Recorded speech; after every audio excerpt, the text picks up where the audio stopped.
Hey, how's it going?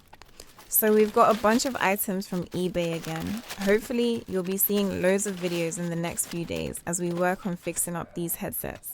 First up, we're diving into this sweet Sony headset because I'm loving the color.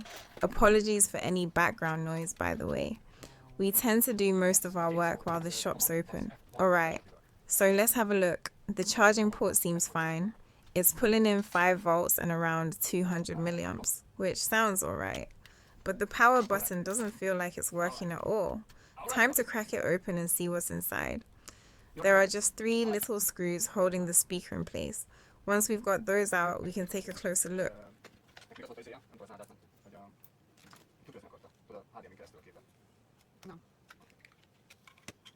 Gotta be careful though, because the speaker's connected with 2 wires.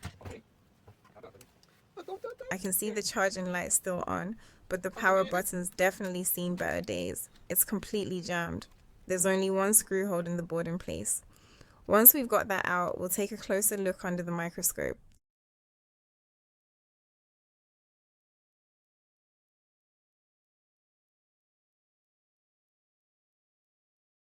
I've tried loosening the power button with tweezers, but no luck.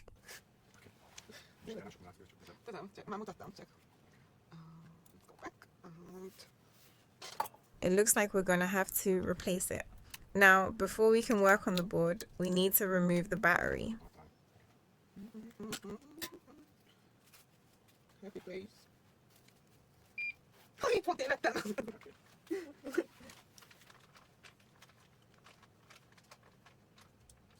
It's soldered to the main board, so a touch of flux and the iron set to 350 Celsius should do the trick.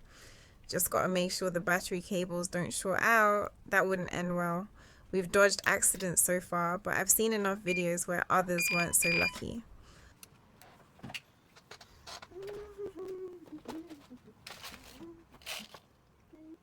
After a quick search, I found a switch that should do the job. Using a third hand to hold the PCB steady, I can use both hands for this delicate job.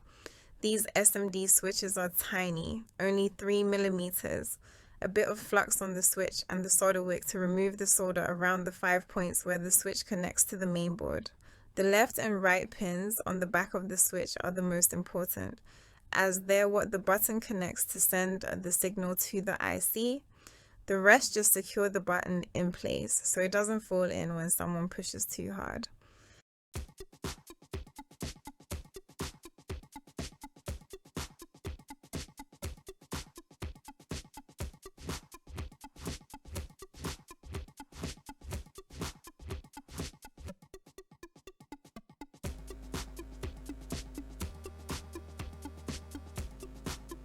We hope you've been enjoying our videos, and if you do, please consider subscribing.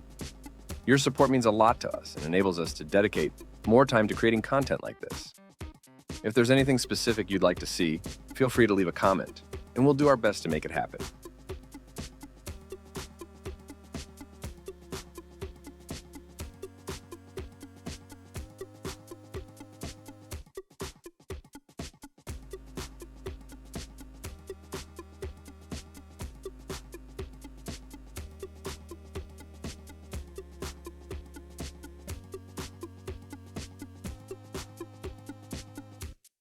After a bit of cleaning, the board looks much better. I'm using IPA for the cleaning. This tiny board cools down quickly, so once the flux cools, it's harder to remove. That's why I'm using alcohol. The new button fits perfectly. It's missing the middle pin on the back, but that's just ground, so not important.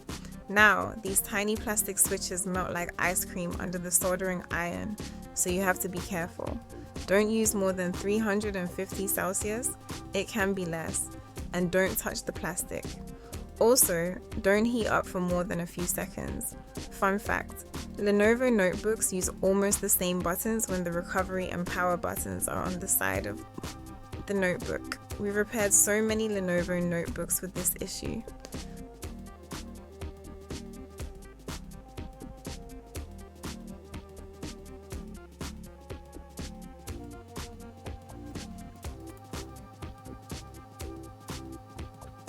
Finally, time to reconnect the battery and see if that was the only issue.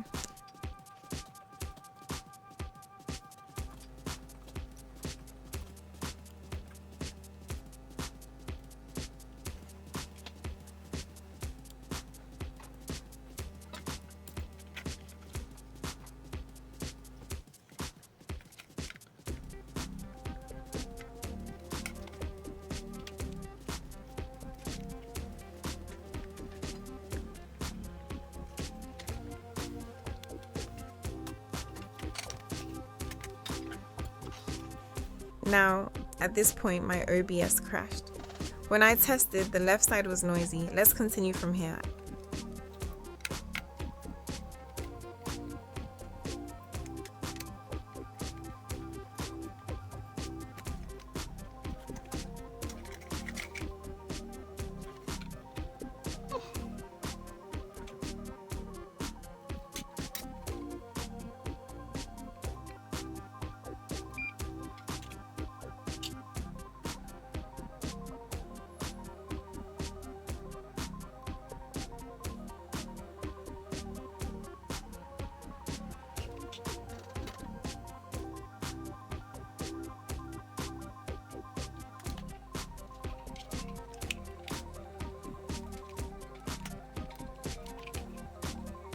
I replaced the speaker and it was perfect. Time to order a new set of earpads and it's ready for sale.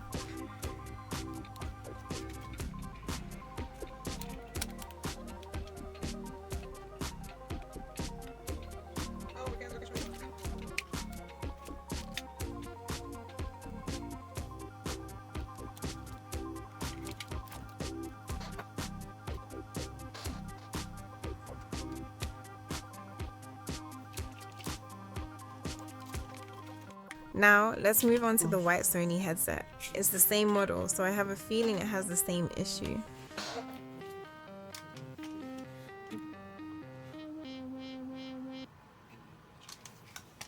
After charging, the light stays on and the button doesn't click as expected.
After the same disassembly process, I disconnected the battery.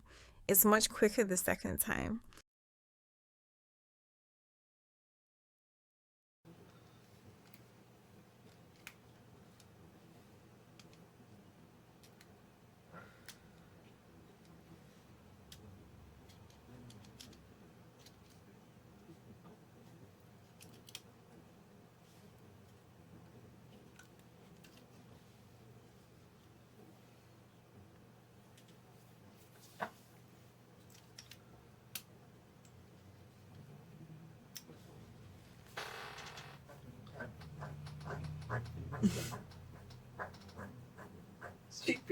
Okay.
Using the third hand to secure the tiny board, I was able to use the microscope to start the switch replacement.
As the flux started bubbling in the switch, I tried to push a little bit. It moved freely. Of course, after half of the plastic melted inside the switch, I couldn't trust it anymore, so I continued with the removal.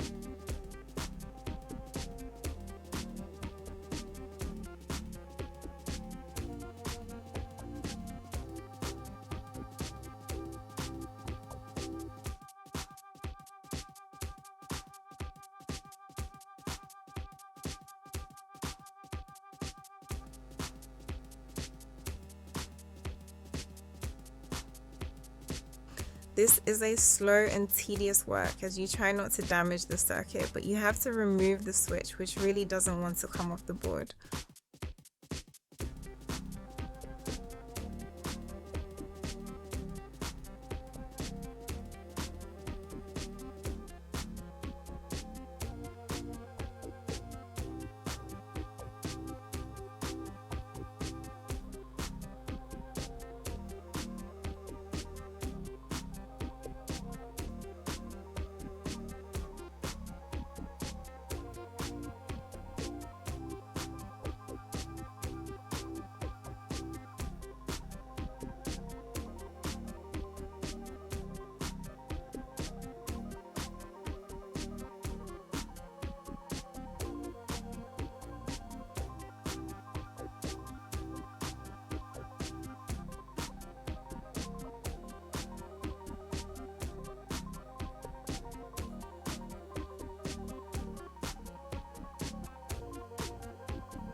Once we cleaned up the board nicely, it's time to place the new switch into the board. The two holes in the board have to be free from solder, otherwise it will not stay on the board.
Finally, with the solder tip, I'll try to secure the button to the PCB.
Now, after the test, I realized the button didn't work.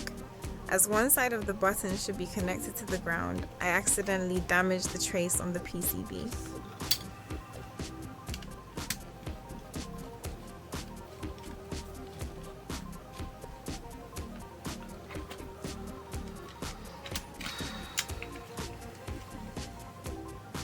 It's not the end of the world, as it just needs a little jumper cable to connect that pin to the ground.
After a short test, which wasn't recorded again, the headset was working perfectly.